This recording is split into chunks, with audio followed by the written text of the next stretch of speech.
Hello, നമ്മൾ ഇന്ന് discuss ചെയ്യുന്നത് പാർട്ട് 1 സെക്ഷൻ ഡി കോസ്റ്റ് മാനേജ്മെന്റിന്റെ ഓവർവ്യൂ ആണ്. കോസ്റ്റ് മാനേജ്മെന്റിൽ എന്തൊക്കെ ടോപ്പിക്സ് ആണ് നമ്മൾ ഡിസ്കസ് ചെയ്യുന്നത്, നമ്മുടെ എക്സാമിലോട്ടൊക്കെ വരുമ്പോൾ ഏതൊക്കെ ഏരിയ ആണ് ഉള്ളത്, ഏതൊക്കെ ടോപ്പിക്സ് ആണ് നമ്മൾ കവർ ചെയ്യുന്നത്, അതുപോലെ തന്നെ ഇത് നമുക്ക് പ്രാക്ടിക്കൽ ലൈഫിലോട്ട് വരുമ്പോൾ അല്ലെങ്കിൽ വർക്ക് ലൈഫിലോട്ട് വരുന്ന സമയത്ത് ഇതിന് ഒരു യൂസേജ് എങ്ങനെയാണ് എന്നുള്ള കാര്യങ്ങളൊക്കെയാണ് ഡിസ്കസ് ചെയ്യുന്നത്. സോ നമുക്ക് ഫസ്റ്റ് തന്നെ എന്താണ് കോസ്റ്റ് മാനേജ്മെന്റിൽ നമ്മൾ പഠിക്കുന്നത്. ഇതിനകത്ത് നമുക്ക് കോസ്റ്റുകൾ ഐഡന്റിഫൈ ചെയ്യാനും അതുപോലെ തന്നെ ഓരോ കോസ്റ്റുകൾ ഏത് ടൈപ്പ് ഓഫ് കോസ്റ്റ് ആണ് ക്ലാസിഫൈ ചെയ്യാം. അതുപോലെ തന്നെ പ്രോഡക്ട്സിലേക്ക് നമുക്ക് എന്ത് ചെയ്യണം, ഈ കോസ്റ്റുകൾ അലോക്കേറ്റ് ചെയ്ത് കൊടുക്കണം. ഏത് കമ്പനി ആണെങ്കിലും അവർക്ക് ഇന്റേൺ പ്രോഡക്റ്റിൽ നിന്ന് വേണം ആ ഒരു കോസ്റ്റ് തിരിച്ചു പിടിക്കാനായിട്ട്. ഓക്കെ, അപ്പൊ നമ്മൾ എന്ത് ചെയ്യണം, അതിനായിട്ട് തന്നെ നമ്മൾ ഈ കോസ്റ്റുകളെല്ലാം തന്നെ പ്രൊഡക്റ്റിലേക്ക് അലോക്കേറ്റ് ചെയ്ത് കൊടുക്കേണ്ടതായിട്ടുണ്ട്. അതെങ്ങനെ ചെയ്യാം, അതിന്റെ മെത്തേഡ്സ് കാര്യങ്ങളൊക്കെ നമുക്ക് ഡിസ്കസ് ചെയ്യാനുണ്ട്. പിന്നെ ഇതുവഴി ഫസ്റ്റ് നമ്മൾ കോസ്റ്റുകൾ ഏതൊക്കെയാണെന്ന് ഐഡന്റിഫൈ ചെയ്യുന്നു, അലോക്കേഷൻ നടത്തുന്നു. അതുപോലെ തന്നെ എല്ലാ കമ്പനീന്റെയും ആഗ്രഹമാണ് പ്രോഫിറ്റ് കൂട്ടാം, അല്ലെ? പ്രോഫിറ്റ് കൂട്ടണമെങ്കിൽ നമുക്ക് ചെയ്യാൻ പറ്റുന്ന ഒരു കാര്യമാണ് കോസ്റ്റ് കുറയ്ക്കുക എന്നുള്ളത്. അപ്പൊ എല്ലാ കമ്പനിയും അതിനു വേണ്ടി ട്രൈ ചെയ്യുന്നുണ്ട് അവരുടെ കോസ്റ്റ് കുറയ്ക്കാനായിട്ട്. അപ്പൊ എങ്ങനെ കോസ്റ്റ് കുറയ്ക്കാം, ഏതാണ് എങ്ങനെയൊക്കെയാണ്, ഏതൊക്കെ ടെക്നിക്സ് യൂസ് ചെയ്ത് നമുക്ക് കോസ്റ്റ് കുറയ്ക്കാം എന്നുള്ള കാര്യങ്ങളൊക്കെ നിങ്ങൾക്ക് സെക്ഷൻ ഡിയിൽ കവർ ചെയ്യുന്നുണ്ടാവും. ഓക്കെ, ഇപ്പൊ ഇതിനകത്ത് നോക്കുന്ന സമയത്ത് മെജോറിറ്റി പ്രോബ്ലം ഏരിയാസ് ആയിരിക്കും വരുന്നുണ്ടാവുക. അതിനുശേഷം ലാസ്റ്റിലോട്ട് വരുന്ന സമയത്താണ് നമുക്ക് കുറച്ച് തിയറി ഏരിയാസ് ഒരു മിക്സ് വരുന്നുണ്ട്. ഓക്കെ, ഇവിടെ നമ്മുടെ ടോപ്പിക്സ് ഒക്കെയാണ് കൊടുത്തിട്ടുള്ളത്. നേരത്തെ പറഞ്ഞ പോലെ തന്നെ ഏതൊക്കെ കോസ്റ്റുകളാണ് ഉള്ളത്, ക്ലാസിഫിക്കേഷൻ ഓഫ് കോസ്റ്റ്, ഏതൊക്കെ ഡിഫറെന്റ് ടൈപ്സ് ഓഫ് കോസ്റ്റുകൾ ഏതൊക്കെയാണ് എന്ന് നമ്മൾ ആ ഒരു ഏരിയയിൽ ഫസ്റ്റ് ഏരിയാസിൽ ഇൻട്രൊഡക്ഷൻ ആയിട്ട് അതായിരിക്കും ഫസ്റ്റ് സ്റ്റാർട്ട് ചെയ്യുന്നുണ്ടാവുക. പിന്നെ ഈ കോസ്റ്റിംഗ് സിസ്റ്റംസ് പോലെയുള്ള കോസ്റ്റിംഗ് സിസ്റ്റം എന്ന് പറഞ്ഞാൽ അതൊക്കെ ഈ എങ്ങനെയാണ് നമ്മൾ ഒരു സാധനത്തിന്റെ കോസ്റ്റ് ഐഡന്റിഫൈ ചെയ്യുന്നത് എന്നുള്ള സംഭവമാണ് കോസ്റ്റിംഗ് സിസ്റ്റത്തിൽ നമ്മൾ കണ്ടുപിടിക്കുന്നത്. അതിനൊക്കെ കുറെ മെത്തേഡ്സ് ഉണ്ട്. ഒരു രീതിയിൽ മാത്രമല്ല നമുക്ക് കോസ്റ്റ് കണ്ടുപിടിക്കാനായിട്ട് പറ്റുന്ന, പല രീതിയിലും ഒരു പ്രൊഡക്റ്റിന്റെ കോസ്റ്റ് നമുക്ക് ഐഡന്റിഫൈ ചെയ്യാൻ പറ്റും.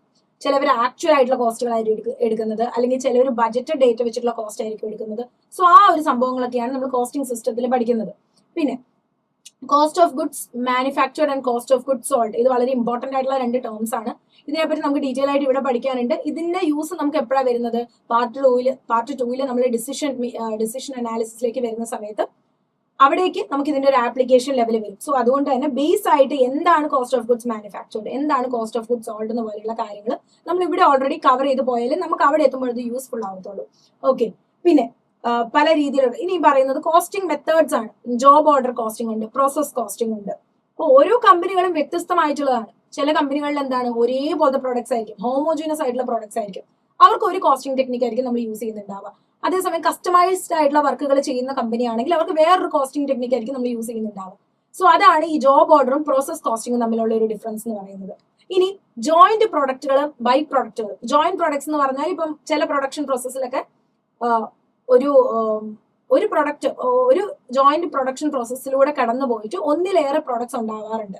ഒരു റോ മെറ്റീരിയലിൽ നിന്ന് തന്നെ ഒരുപാട് പ്രൊഡക്ട്സ് ഒക്കെ ഉണ്ടാവും ഒരേ പ്രൊഡക്ഷൻ പ്രോസസ്സിലൂടെ തന്നെ. അപ്പൊ അതാണ് ഈ ജോയിന്റ് പ്രോഡക്ട്സ്, ബൈ പ്രോഡക്ട്സ് ഏരിയയിൽ നമ്മൾ കവർ ചെയ്യുന്നത്. ഇമ്പോർട്ടന്റ് ആയിട്ടുള്ള ഏരിയ ആണ്. അതിന് കുറെ മെത്തേഡ്സ് ഒക്കെ ഉണ്ട്.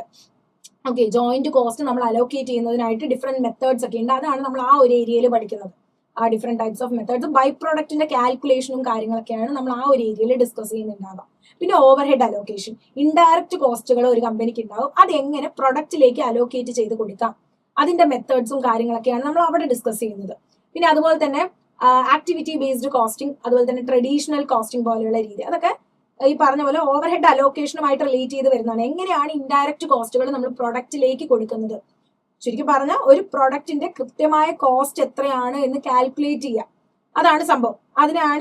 അതൊക്കെയാണ് നമ്മൾ ഈ over head allocation, activity based costing ആ ഒരു ഏരിയയിലൊക്കെ ഡിസ്കസ് ചെയ്യുന്നുണ്ടാവുക.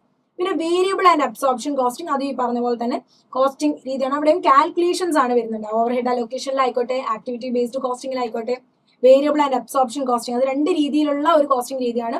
ഒന്ന് നമ്മൾ ഒരു ഇന്റേണൽ ഡിസിഷൻ മേക്കിംഗ് പർപ്പസിനും, അതായത് അബ്സോർപ്ഷൻ കോസ്റ്റിംഗ് എക്സ്റ്റേണൽ ഫിനാൻഷ്യൽ റിപ്പോർട്ട്സിലും, വേരിയബിൾ കോസ്റ്റിംഗ് ഇന്റേണൽ ആയിട്ടുള്ള പർപ്പസിനും യൂസ് ചെയ്യുന്നതാണ്. അപ്പം ഈ വേരിയബിൾ കോസ്റ്റിന്റെ ആപ്ലിക്കേഷൻ കാര്യങ്ങളൊക്കെയാണ് ഡിസിഷൻ അനാലിസിസിൽ നമ്മൾ പാർട്ട് 2 സെക്ഷൻ സിയിൽ പഠിക്കുന്നത്.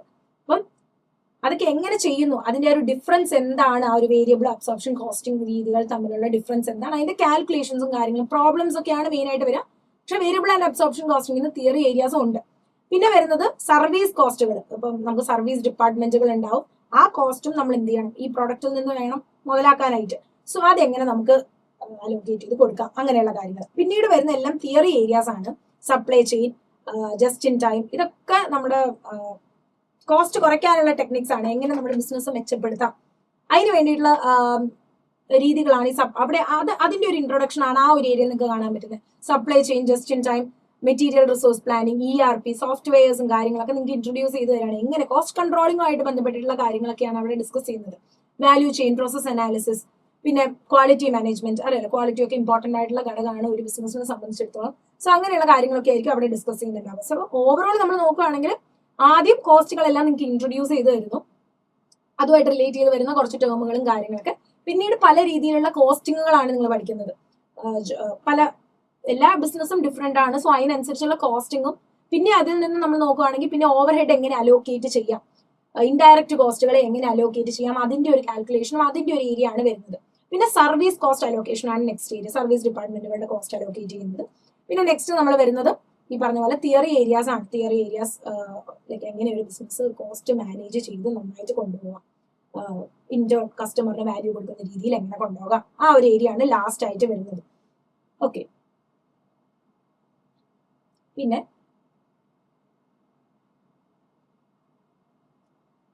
ഇങ്ങനെ കൺട്രോൾ ചെയ്യാൻ കോസ്റ്റ്, ഇതൊക്കെയാണ് പറയുന്നത്.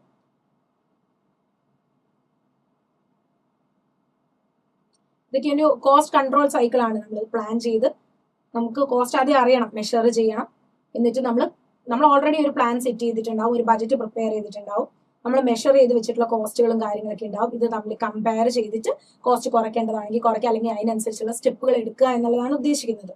ഇനി ഇപ്പൊ നിങ്ങളിത് പഠിക്കുന്ന സമയത്ത് നിങ്ങൾ ആക്ച്വലി ഏത് സെക്ഷൻ ആണെങ്കിലും കോൺസെപ്റ്റ് നന്നായിട്ട് മനസ്സിലാക്കി പഠിക്കുക എന്നുള്ളതാണ്. എന്തുകൊണ്ട് എന്ന് എപ്പോഴും ചോദിച്ചുകൊണ്ട് തന്നെ പഠിക്കുക. എന്തുകൊണ്ടാണ് ഇത് ഇങ്ങനെ വന്നത്, എന്തുകൊണ്ടാണ് നമ്മൾ ആ കോസ്റ്റ് അങ്ങനെ എടുത്തത്, എന്തുകൊണ്ടാണ് ഇത് ഇങ്ങനെ എടുത്തത്, അങ്ങനെയുള്ള നമ്മളോട് തന്നെ ക്വസ്റ്റ്യൻസ് ആസ്ക് ചെയ്ത് തന്നെ പഠിക്കുക എന്നുള്ളതാണ്. എന്നാലും നമുക്ക് ആ കോൺസെപ്റ്റ് സത്യമായിട്ട് മനസ്സിലാവത്തുള്ളൂ. കോൺസെപ്റ്റ് മനസ്സിലാക്കിയതിന് ശേഷം നമുക്ക് ഫോർമുലകൾ അറിഞ്ഞിരിക്കണം. ചിലയിടത്തൊക്കെ ഫോർമുലാസ് വരും, ആ ഫോർമുലാസ് അറിഞ്ഞിരിക്കണം. പക്ഷെ ജസ്റ്റ് ഫോർമുല ബൈ ഹാർട്ടിങ്ങിന് പകരം എപ്പോഴും അതിന്റെ കോൺസെപ്റ്റ് മനസ്സിലാക്കി തന്നെ ഫോർമുല പഠിക്കുക എന്നുള്ളതാണ് ഇവിടെ നമുക്ക് യൂസ് ചെയ്യാൻ പറ്റുക. അതാണ് ഇവിടെ ഏറ്റവും നല്ലത്. കാരണം കോസ്റ്റ് മാനേജ്മെന്റിൽ നിന്ന് എന്തെങ്കിലും തിയറി ക്വസ്റ്റ്യൻ നിങ്ങൾക്ക് എക്സാമിന് ചോദിച്ചാൽ അത് അറ്റൻഡ് ചെയ്യാൻ പറ്റണമെന്നുണ്ടെങ്കിൽ എന്റെ കോൺസെപ്റ്റ് അറിഞ്ഞാൽ മാത്രമേ പറ്റുള്ളൂ. ജസ്റ്റ് ഒരു മഗ്ഗിങ് അപ്പ് പാറ്റേണിൽ ഫോർമുല മാത്രം പഠിച്ചു പോയാൽ നമുക്കത് പറ്റത്തില്ല. അപ്പം നമ്മൾ കോൺസെപ്റ്റ് മനസ്സിലാക്കുന്നു, ഫോർമുലകളെല്ലാം വൃത്തിയായിട്ട് പഠിക്കുന്നു. പിന്നെ നമ്മളൊരു എക്സാമ്പിൾ ചെയ്യാൻ റെഡി ആയിരിക്കണം, ഒരു എക്സാമ്പിൾ ക്വസ്റ്റ്യൻ. എന്നാൽ മാത്രം നമുക്ക് ആ കോൺസെപ്റ്റ് ശരിക്കും മനസ്സിലാവത്തുള്ളൂ.